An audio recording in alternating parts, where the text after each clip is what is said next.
No livro de Apocalipse, no capítulo 1, em versículo 7, temos o seguinte texto: Eis que ele vem com as nuvens, e todo olho verá, até mesmo aqueles que o traspassaram, e todas as tribos da terra se lamentarão por causa dele, certamente. Amém. Apocalipse, falando a respeito da vinda de Jesus Cristo, da segunda vinda de Cristo, descrevendo como é que ela se dará. É claramente dito que ela será visível com as nuvens. Olhando para as nuvens, você vai poder contemplar uma descida literal de Jesus Cristo. Aliás, os discípulos que contemplaram a subida de Jesus aos céus ficaram continuando a olhar para as nuvens. Apareceram anjos ali. Ele fica também congelado olhando. Quem sabe ainda algum vislumbre, quem sabe alguma coisa ainda dá para ver. Aí apareceram anjos que questionaram a atitude de todos ali. O que é que vocês estão fazendo? Oh, varões galileus, por que vocês olham para as alturas? Do mesmo jeito que vocês o viram subir, ele há de regressar. Essa passagem do livro de Atos está bem de acordo com o que o Apocalipse está ensinando, que Jesus Cristo há de regressar do mesmo jeito que ele subiu, entre as nuvens. Assim como ele acabou desaparecendo entre as nuvens, um dia ele aparecerá do meio das nuvens, todo olho verá, inclusive os mortos, porque até mesmo os que o traspassaram. Então está falando do momento em que Cristo foi crucificado. Até mesmo aquelas pessoas que causaram a morte de Cristo vão contemplar. Para que isso aconteça, é preciso que eles ressuscitem primeiro. Vamos para João capítulo 5. Vem a hora em que todos os que se acham nos túmulos ouvirão a voz dele e sairão. Olha que interessante. Quando é que vai ser isso? Apocalipse capítulo 1, versículo 7. Quando o Senhor se manifestar dos altos céus, todo olho o verá, até mesmo os que o traspassaram. Porque, voltando aqui para João, vai chegar a hora em que todos vão ouvir a voz do Filho do Homem. E até os que estão enterrados ouvirão a voz dele e sairão. Os que estiverem feito bem para a ressurreição da vida, para a Nova Jerusalém. Benditos do meu Pai, porque tive fome e me deste de comer, tive sede e me deste de beber. Aí vai para Mateus capítulo 25, quando Jesus fala aqui. Quando ele vier, ele vai se assentar no trono da sua glória e vai reunir todo mundo diante de si, todas as nações. Uns vão receber a bem-aventurança eterna, é o que Jesus está falando aqui já. Veja como que a Bíblia explica a própria Bíblia, tá? Não tem aqui contradição. Os que tiverem feito bem para a ressurreição da vida e os que tiverem praticado mal para a ressurreição do juízo. Mateus capítulo 25, Jesus reúne todo mundo e vai dizer para uns: vinde, benditos do meu Pai, porque eu tive fome e me deste de comer e tal. Vocês vão para a bem-aventurança eterna, os outros para a perdição e condenação eterna. Fica muito claro que no dia em que Cristo voltar, todo mundo vai ressuscitar, fiéis e infiéis, porque no dia da vinda dele, todo olho verá, até mesmo os que o traspassaram, e haverá juízo. Nenhuma condenação há para os que estão em Cristo Jesus, portanto, benditos do meu Pai, o juízo vai ser para galardão, para cada um receber segundo o bem que praticou. Isso deveria já pôr um ponto final em qualquer especulação a respeito de uma vinda de Cristo silenciosa, secreta, uma vinda de Cristo estranha, fora do que aqui claramente é ensinado. Aliás, Jesus, quando ele está dando o seu grande sermão, que é o sermão das últimas coisas, o sermão escatológico de Jesus, em Mateus 24, em Lucas capítulo 21, em Marcos capítulo 13. Ele vai dizer assim: olha, se disserem que o Cristo está ali, não botem fé. Se disser que ele chegou e está lá no Japão, chegou, está lá na África, chegou, está lá na Europa, chegou, está lá nos Estados Unidos, chegou, está no norte do Brasil, chegou, foi lá para o sul, chegou, foi em outro estado, não deem crédito, porque não será assim. O que ele disse que seria a vinda dele nesse contexto, você lembra? Como o relâmpago que sai do Oriente e se mostra no Ocidente, assim será a vinda do Filho do Homem. Ele vem sobre as nuvens do céu com poder e glória, todo olho o verá, até os que o traspassaram, haverá ressurreição geral. Jesus descreve ainda, Mateus 24, Marcos 13, ele descreve que o sol vai escurecer, as estrelas não vão, a lua não vai dar seu brilho, os elementos do céu assim vai ter meteoro vai ter... Gente, vai abalar céus e terra, não vai ter dúvida nenhuma de que ele veio. Mateus 24, versículo 26. Se disserem a vocês, eis que ele, uma referência a Jesus, está no deserto, não percam tempo, não sejam curiosos, não vão atrás. É fake news. Ou se disserem, eis que ele está no interior da casa, outra fake news. Não acreditem. Não acreditem, porque assim como o relâmpago sai do Oriente e brilha até o Ocidente, assim será a vinda do Filho do Homem, onde estiver o cadáver, ali também se ajuntarão os abutres. Logo em seguida, a tribulação daqueles dias, o sol escurecerá, a lua não dará a sua claridade, as estrelas cairão do firmamento e os poderes dos céus serão abalados. Então, aparecerá. Não vai ser invisível, você não vai precisar receber a informação de ninguém, não vai ter aquele, eu dei um furo de reportagem, não, isso aí, todo mundo vai estar ligado, todos os povos da terra se lamentarão e verão o Filho do Homem. O que diz o Apocalipse? Todo olho verá, até os que o traspassaram, e todas as tribos e todos os povos e nações, dentre os pagãos, dentre os que não esperavam a Cristo, os seguidores da besta, todos vão se lamentar.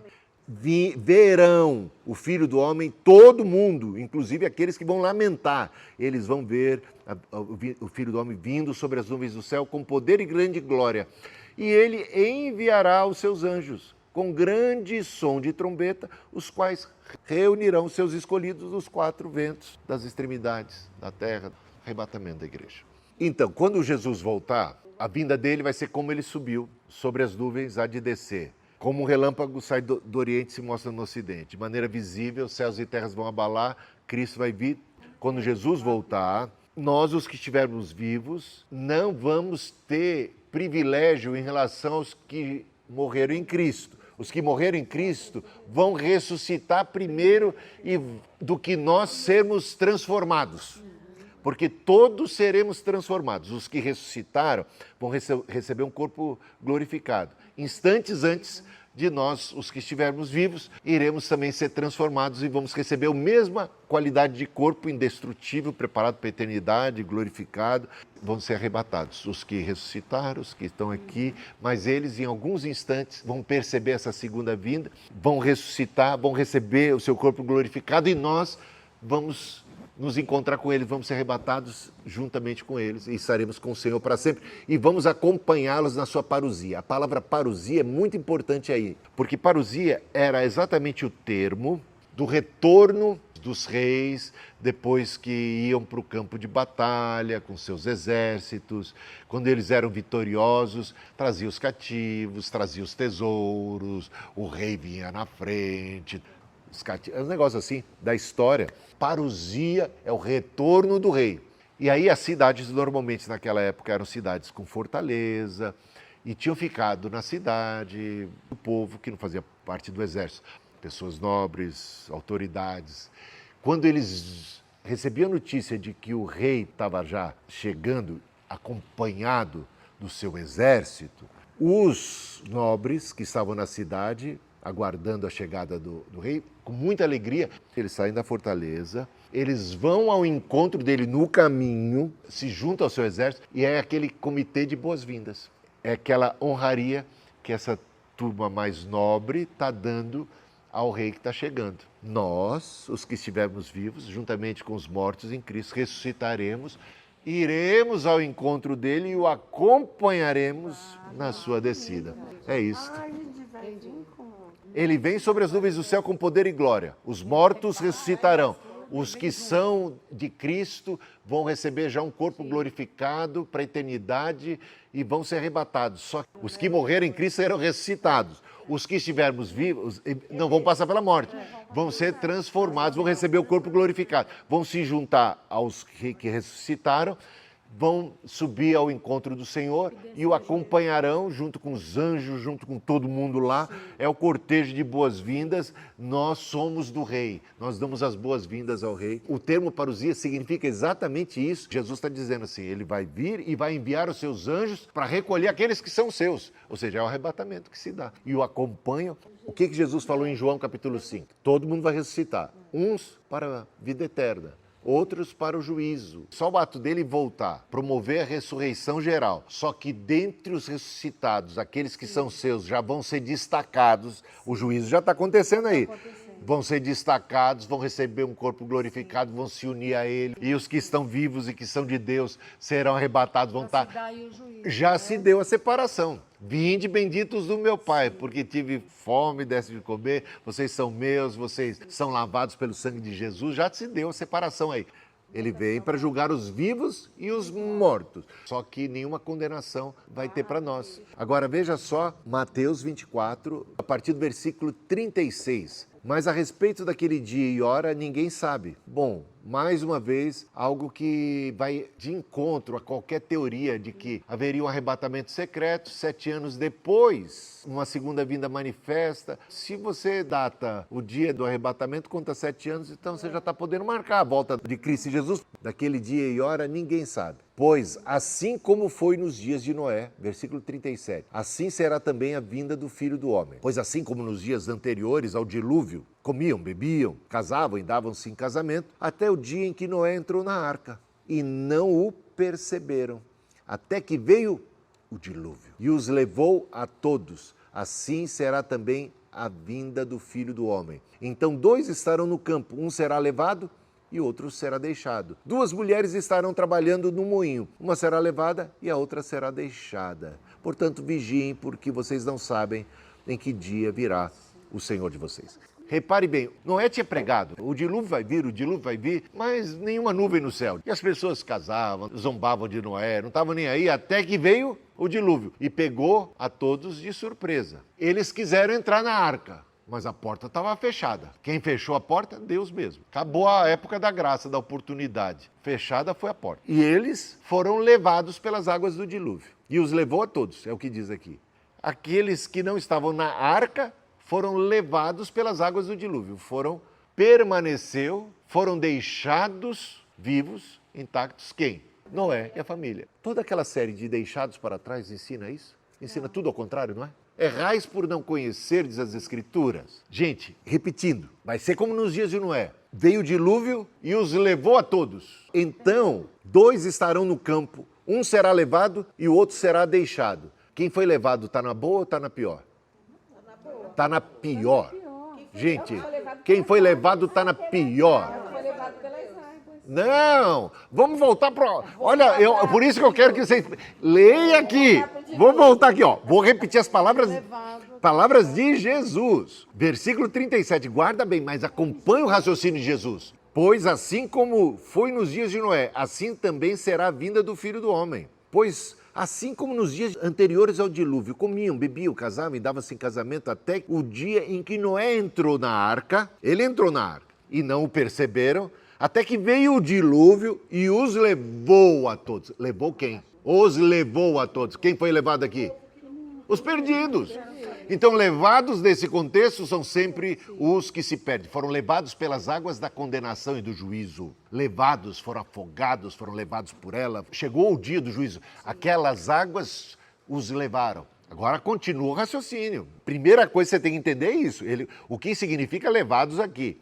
E os levou a todos os perdidos, levados pelas águas. Levados aqui são os perdidos.